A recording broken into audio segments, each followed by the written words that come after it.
Fuck for 500 bucks, cause the system is booming. When it comes to pulling honeys, you can't be just assuming. The ladies will like it when you whisper in their ear. Even if you up in the club, dipping fly gear, they still won't notice that you even exist. While every other bouncer keeps checking your wrist for the person that will tell them that you're old enough to drink. Reality shatters your ability to think of yourself as a pimp, hustler, player. You stand the next morning right next to the conveyor belt where you work and flash a bright smile that only paints a picture of your pathetic lifestyle. Shake what your mama gave you or what she lent you. This ain't another dance floor adventure. So put your drinks down and get up on the floor. The party don't stop until the clock strikes 4 in the morning. Warning if you're wound too tight, it's time to loosen up and just party tonight. So everybody land your plane, no worries in the hangar. Cause we don't ever care when we hear a club banger.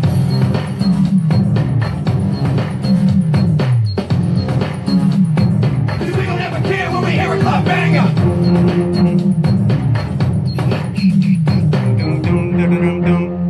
Cause we don't ever care when we hear a club banger. Is that good quiet? Nah, man. Club banger.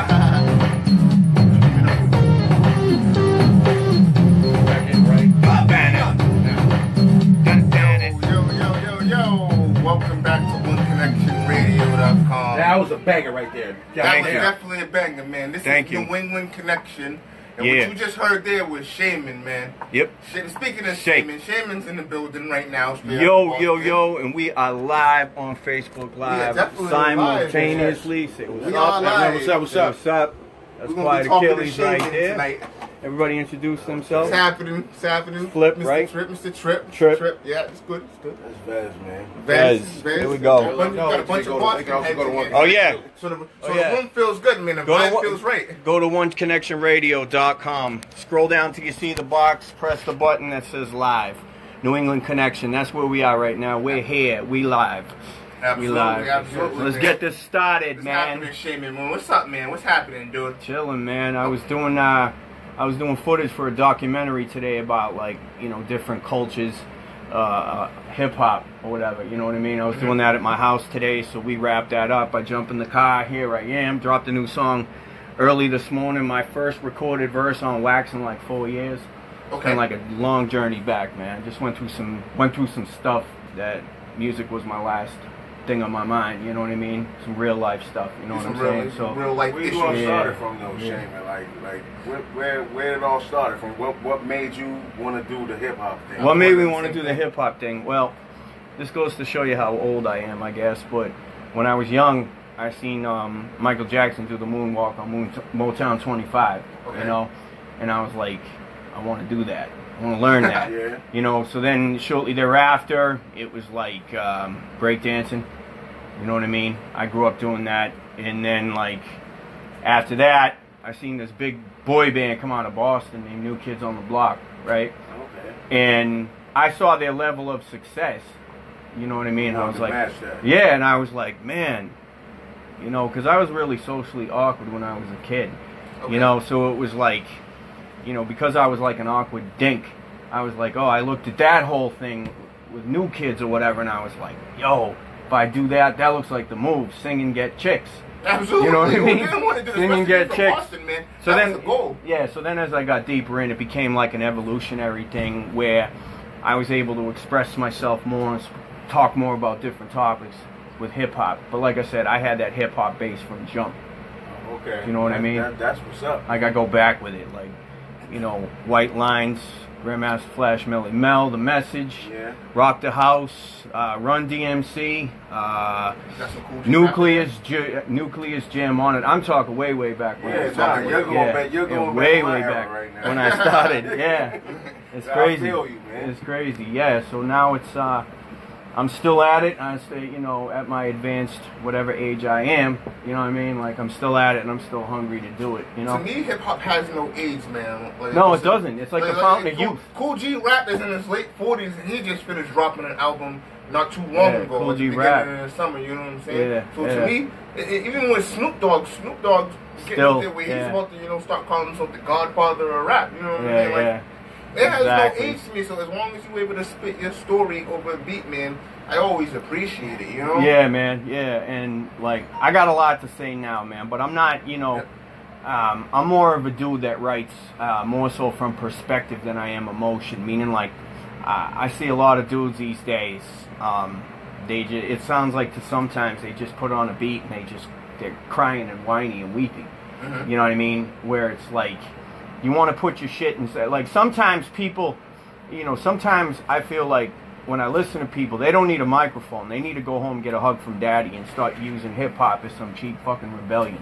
You know what I mean? Play the victim card. Right, you know, and because a lot of times, you know, they'll just be crying about their own problems on wax, but it's like, we got some illa shit going on right now, and maybe they ought to thinking of some problems bigger than their own. Like, for instance, like, look at all the problems going on right now. What that rally they had in Boston today. You know what I mean? But like some of these white kids that are in the game right now. And look, I know I'm paler than a snowbank devoid of dog piss. I fucking get it. That's what I was gonna let everybody know. Like, are you Caucasian, black? Like, let everybody know what you are, though. Irish, man. Irish, Southie all day. Listen to the name. Listen to the name. Kevin O'Brien. Yeah, but like, no, I'm not really like a Southie boy. I wasn't raised over there, you know. But I respect the principles of some things that were there. You know what I mean? Not the negative stuff. You know what I mean? Just some. I had family members that grew up there and things like that that were far from racist or anything like that, and they were taught certain principles that they passed on to me, you know, that are not so different than some of the principles y'all have been taught when it comes to certain things. You know what I mean? I respect that, man. But as far as the Irish thing, though, man, I take it more so now across the ocean, man. I've been like, I've been supporting the Irish hip hop scene in Ireland for like, oh, it's strong out there. 12 years now, man. So you're a big Slain fan then, right? Oh, I like Slain. He's from Boston, man. You know, but I'm talking about. Slain is. You said Irish. Slain's doing the acting. Irish. Yeah, Slain is definitely one. But I mean, we got artists over there like this dude Rob Kelly. He's probably like the most successful. This other dude, Terrorist, that I work with. You know, that I worked with, and he's still doing his thing. I know this kid Trigger, who's out of Cork right now. And he just did an album called Double Perspective. Now check this out for an Irish hip-hop artist, right? He had Tupac's crew, the Outsiders, do a joint with him on his album. That's a huge boost for their movement right there. Absolutely. I respect that. Yeah, and somebody just turned me on to this kid, 16 years old. His name's Scripta. And this kid is a beast. 16? He's a beast. 16 years old. Irish rapper, man. This kid. And it was like, you know, there's a whole movement. Skripteh.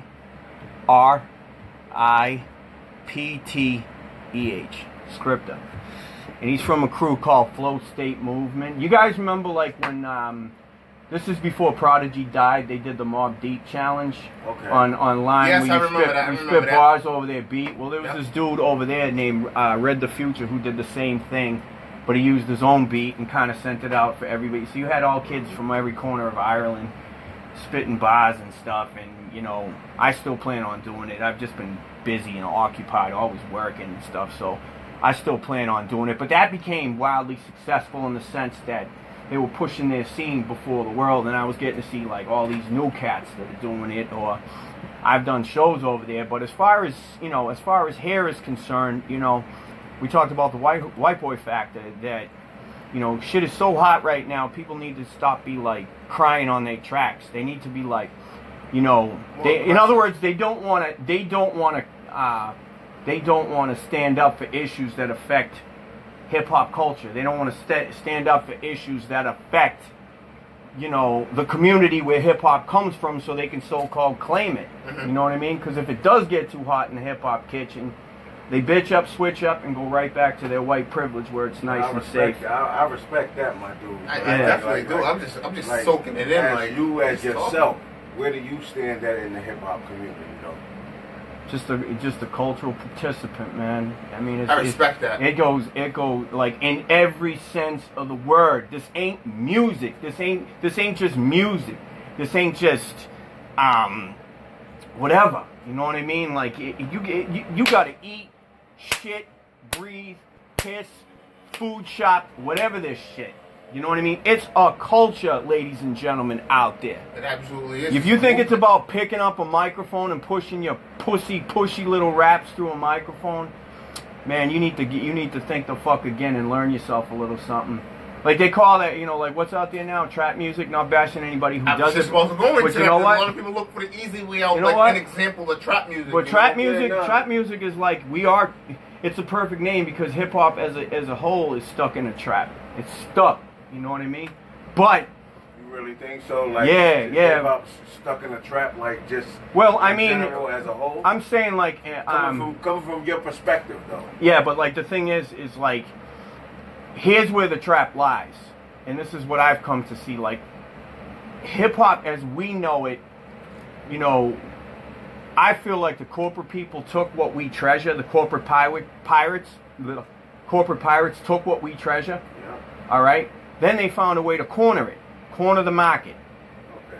And then once they cornered it, they took ownership of it. And when they took ownership of it, you guys ever see that real Slim Shady video back in the day? And he's like, I'm Slim Shady or something. The real yeah. And they show him coming off a conveyor belt. Okay. Yeah, that's kind of like what hip hop is to me right now in the mainstream. It's all like coming off it's not the industry anymore to me. It's all industrial. You know, where it's like a brand. You know, like they sell it like a brand, like a brand like Pepsi and Coke. Do you know what I mean? Yep. Like here is trap. You know what I mean? Yeah. And like you go in a label and you rap about. Let's just say you rap about cows and electric fences, right?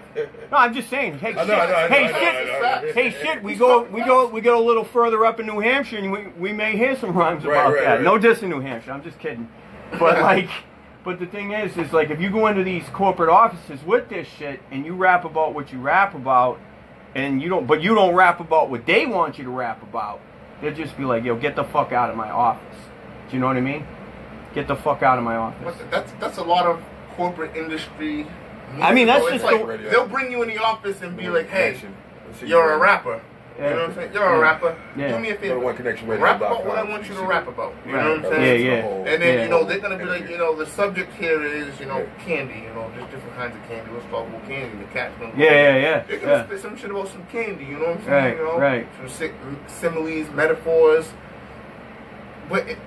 But they want but the powers that be love this shit too because they want us dumb. Yeah, they don't want us to be woke right That's what I'm saying. I feel like the powers that be control the traffic of what people are rapping about. You know what I'm saying? Like a lot of people aren't doing conscious rap anymore because it's a lot easier to make millions off of rapping that trap music. Swinging something, right? Gang banging. Though, bro. Like trap music, that's what happened. That's what trap music's the easy. No, I know. I'm not saying nothing against it. I don't have nothing against it. I'm not dissing nobody who chooses. I have a live and let live mentality. I hear you. I hear you. But I mean, like like in other words, what's not there, right? And I don't want to sound dated or dusted when I say this. Is like when I was young, if you didn't have Tribe Called Quest, you had NWA. If you didn't like NWA, you had Hammer. You didn't like Hammer, you had EPMD. You didn't like EP. That balance is gone. Everybody talks about, we gotta bring hip hop back. We gotta take it back. We can't take. The only thing we gotta take back is ownership. The way we take back ownership is you're not gonna beat them straight up because it took years for the straight up that is them to get the way it is. You've got to beat them at their own game. Do you know what I mean? Don't play their game. Change the rules. Don't ask me how. That's up for us to figure out. It started in the community and it's gonna die in the community. Now we need to start letting them dictate what's in the fucking community. You know what I mean? This shit is ours.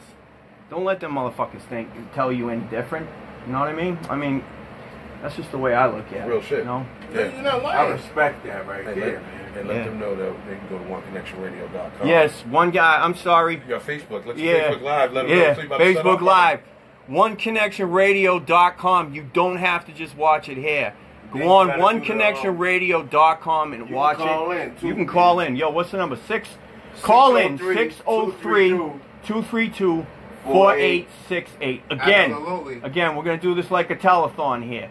603-232-4868. Absolutely. Give a free donation to One Connection Radio Fund, the Shayminn Fund, and whoever else you want to have fun with. Yo, dial that phone and call up. You're all over the fucking map. Now come in present and accounted for. Call in, man. We want to talk.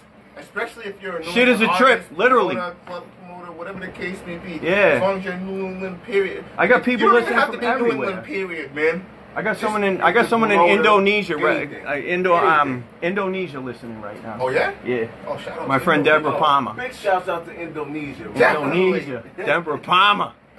She's my evil twin.